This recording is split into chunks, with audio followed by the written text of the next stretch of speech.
na ang paghatol ng Ama ay sa pamamagitan ng Anak. Gaya din po ng binanggit ng Panginoon sa Mateo Kapitulo 28 sa talatang 18 na ang bili ng Panginoon sa kanyang mga alagad, ang lahat ng autoridad sa langit at sa lupa ay naibigay na sa akin. Ito po yung tinatawag na delegated authority. Bilang Ama at Anak,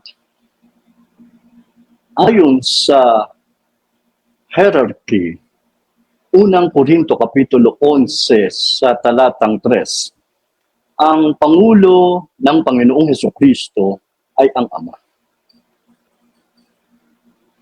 Ang Pangulo ng mga lalaki ay ang Panginoong Hesus.